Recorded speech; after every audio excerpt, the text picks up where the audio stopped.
Want to create a beautiful pollinator-friendly garden? Let's create a thriving bee-friendly garden together.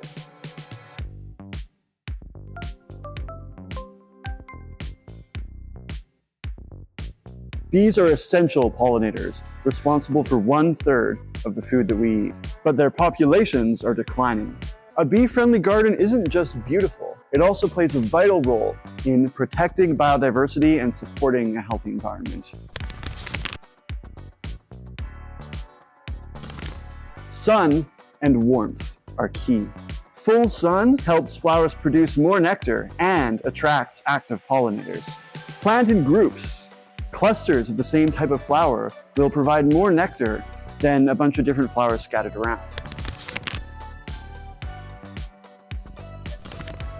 Also, focus on native plants, which are naturally better adapted for local bees. Choose simple, open-faced flowers. Multi-petaled ones are pretty, but harder for bees to access. Plant in clusters, not individually, to make nectar and pollen more visible and accessible. And group the same types of flowers in clumps. This makes it easier for the bees to forage more efficiently. Now, one of the secrets for a successful bee-friendly garden is making sure that there's always something blooming from spring to fall. Why? Because bees need a consistent source of pollen and nectar from season to season. Now let's start with spring, when the bees first emerge hungry and ready to forage. Perennials like Brunera, Pulmonaria, and Erysimum irresistible are great early bloomers. You can also plant annuals like Calendula and Sweet Alyssum for early color and nectar. In summer, your garden should be buzzing with activity. This is peak season for pollinators, so offer plenty of flowers. Perennials like lavender, echinacea, salvia, gora, and native wildflowers are top choices. And for annuals, try zinnias, cosmos, and sunflowers. As we move into fall, don't stop there. Bees are still active, especially native species. Perennials like asters and sedum keep blooming late into the season.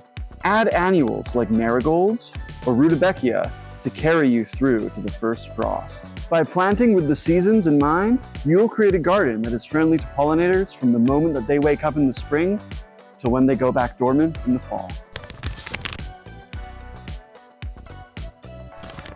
Now, let's talk garden design, because what you plant is important, but how you plant it matters too. One great technique is planting in layers.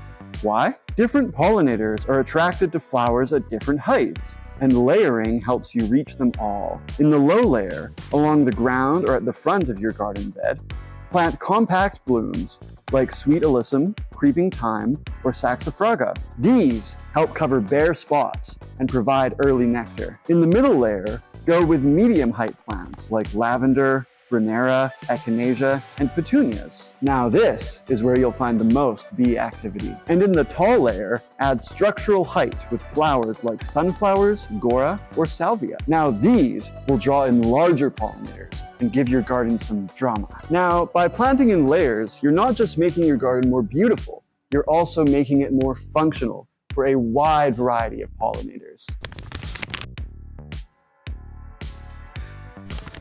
Bees also need a clean water source, so place a shallow dish with some pebbles and some clean water so they can safely drink. Keep your garden blooming by deadheading spent flowers and removing pests by hand. Do not use sprays. Even organic sprays can harm pollinators, so go natural whenever possible. Creating a bee-friendly garden isn't just beautiful, it's essential. You'll support biodiversity and enjoy a healthier, more productive garden. Ready to get started? You'll find everything you need. Pollinator-friendly plants, tools, and tips right here at Wildwood Outdoor Living. Check the link in the description if you want to see what's in stock. If you want more gardening videos like this one, hit the subscribe button and join our ever-growing community.